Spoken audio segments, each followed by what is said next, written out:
How did the mystic arts, how'd they affect you? How'd they affect your mentality? Well, my cosmic awareness has definitely heightened. I'm able to sense danger, and I'm able to sense any rift in the dimensions. Bestow Productions presents Creative Continuity at Baltimore Comic-Con 2013. Get the latest news directly from your favorite artists, writers, and a few surprises. Tune in for Creative Continuity's coverage of Baltimore Comic-Con. We bring the convention to you. Do you sense any danger here? Anything? I sense some danger coming tomorrow at the costume contest, definitely. We're here at Baltimore Comic-Con 2013 talking with the infamous Mr. Mark Waid. How have the fans been? They've been amazing. I mean, everybody's bringing up Daredevil, everybody's bringing up Hulk, and more than that, people are talking to me about Thrillbent, which is the digital comic site I'm doing. Thrillbent.com. Come there. Free comics every day.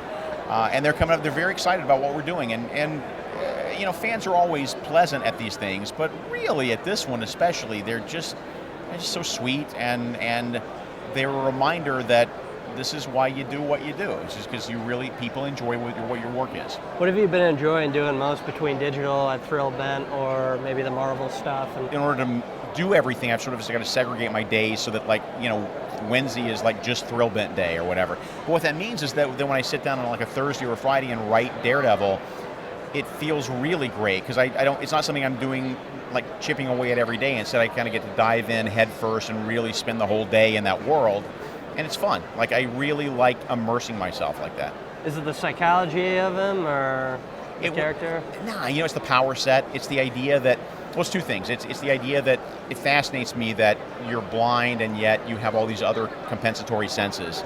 And I always, whenever I'm in a new place or in a new, like some new environment, I always think to myself, wow, how would Matt Murdock perceive this? But beyond that, it's also that we have a commonality in that he has real issues with, on top of the blindness, he has real issues with depression. He always has, and real sort of issues with a very bleak life that he's had. And I admire anyone who has a chronic condition like that and perseveres over it. That to me is heroism, is not just succumbing to darkness and succumbing to cynicism and succumbing to sort of that black worldview, but instead triumphing over it. Your first Justice League with Black Canary and stuff. Yeah. How did you get work on that? I honestly, I got really lucky. I was at DC Comics as an editor from '87 to '89, and so that opened up a lot of doors for me. I didn't take the job to go freelance. I figured I'd be an editor forever. But once I went freelance, I made all the connections up there, and everybody up there knew I was a pretty decent human being. Maybe I was still learning how to write, but I meant well. And so Brian Augustin, who was my best friend up there and my editor, gave me this to do and that to do and a little thing here and a little thing there. And before you know it, you know, they gave me Flash because the TV show had just been canceled and they figured the book wouldn't be around much longer. And they gave it to me, and they let Brian and I do whatever we wanted to do. And I just got lucky then, and I've never had to look for work since. Which of the Flashes is maybe your favorite? Wally West, yeah. Because he's the first comic. I mean, this is hard to remember now after Bucky has come back and after Nightwing has become Batman and stuff. But Wally West was the very first comic book sidekick to actually really live the role. He was the first one to actually fulfill the promise and become the hero that his mentor was, rather than just another superhero. How do you like working on the Hulk?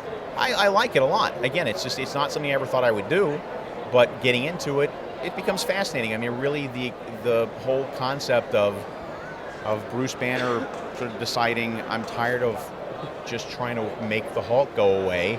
I can't make the Hulk go away no matter what I do, so maybe I should spend my time and energy doing better things for the world. I mean, it really kind of came out of the fact that we always talk about Banner and Hank Pym and Tony Stark and Reed Richards being like this big group of scientists, but I can't think of any time as a reader that I've ever seen Bruce Banner do anything other than try to cure the Hulk. And I thought it'd be more interesting to see him go in a different direction and turn his energy some other way. Do you think that your Hulk, I've seen some of your Hulk ideas present in maybe some of the Marvel films. I mean, in the Avengers, I mean, he's basically, admitting finally that he has to, live with it. Yeah, he has to live with it. Actually, I mean, I came up with my concept of that independently, okay. But what was cool is that I wasn't sure if Marvel would go for that, and when I turned in my proposal, Tom Brevoort, who's the executive editor there, said, look, he said, I can't tell you anything about the movie, I'm not allowed to, but just trust me when I say you're right on the right wavelength. So that was good. How have you enjoyed the portrayals of those characters, just throughout the pantheon of... in film? Yeah. Oh my God, it's incredible. I mean, again, I can't believe I live in a world where I get to see a movie with the Howling Commandos. It's good. This is not supposed to be. That's great.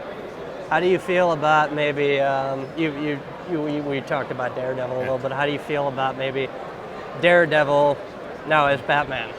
You know what? I'm okay with it. Look, it's Ben Affleck is Ben Affleck, and everybody gets better. Everybody gets better as an actor. And I was around when Michael Keaton was cast as Batman, and everybody was setting their hair on fire and thinking it was the end of the world, and that turned out just fine. So we'll see. Which Batman do you prefer, probably, in that pantheon of range? The Adam West one, but that's just me personally. But I like the Nolan stuff is great. I really do. So we'll see. How'd your relationship, if you don't mind me asking, kind of dissolve with? DC it's just hard to say. It just became a place of editorial dictation, and it just became a place where I didn't feel comfortable with the darkness and the cynicism and the relentless negativity of the characters. At the same time, Marvel was very good about just saying, look, come do whatever you want to do. Yeah. Like if you want to make Daredevil a superhero book again for the first time in 30 years, take a shot at it. If you want to take something with a Hulk, do that. And again, I'm not saying I get complete free reign, because I know that it's somebody else's toy box and I have to play with their toys. But they still, within that context, I kind of get to do. They let me have my head, if you will. They let me do what I want to do. Do you think that puts in context all the editorial difficulties that DC has been going through recently? Yeah, because the thing is, here's the thing, and no one understands this. If you're an editor, it is not your job to make the writer or artist tell a specific story. Your job as an editor is to help them tell the story that they are passionate about telling. And if that means that you don't like what comes out, then you get rid of the creative people and you find somebody else. But editors are not writers. That is, the editors are not artists. Editors are producers, if you will. They are the ones who make sure that all the pieces are in place. And yes, they have to be custodians of the characters. They have to make sure that nobody goes too far and breaks the toys. But at the same time, I want to say to all young freelancers out there, it's not supposed to be like this. You're supposed to be able to have a voice in your work. You're supposed to be able to have some enjoyment, and that's how you get the best material. Because there's a couple of things that are happening at DC now that are pretty good, but by and large, and I'm not just saying this because I'm doing a lot of Marvel work. I defy anybody to find me 3 DC comics that are as good as any random 3 Marvel comics at this point. What else do you have coming up, sir? Let's see. It's got Hulk. We talked about Daredevil. Thrillbent we talked about. Green Hornet, which I'm still doing every month for Dynamite. And I have a graphic novel coming out at the end of November called Shadow Walk from Legendary that I'm doing with Max Brooks, who is the author of World War Z. And that's just the tip of the iceberg. I'm sure there's more, but Spirit Rocketeer is still coming out. Man, I'm busy. I just opened a store. I've bought a retail store, bought 2 retail stores. Wow, I need to slow down. You teamed up with Art and Franco. Art and Franco, yeah, exactly. It's like the image of brick and mortars. It's like the Image Comics of brick and mortar.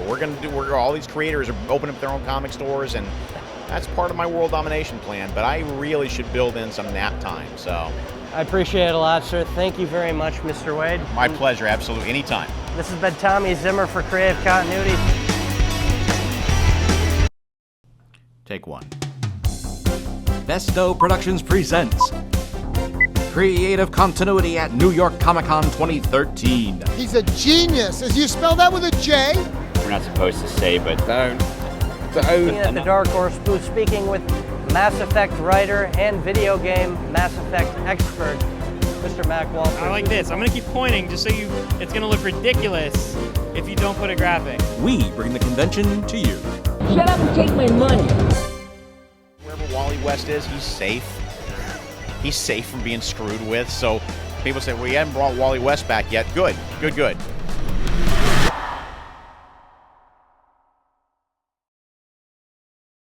Do you know about Bestow Productions? We're the area's leader in video production. We provide quality, award-winning, and professional work in television commercial advertising, video for the web, video content for direct distribution, video on demand, and so much more. Give us a call at 570-486-4948 and see what Bestow can do for you. And now you know.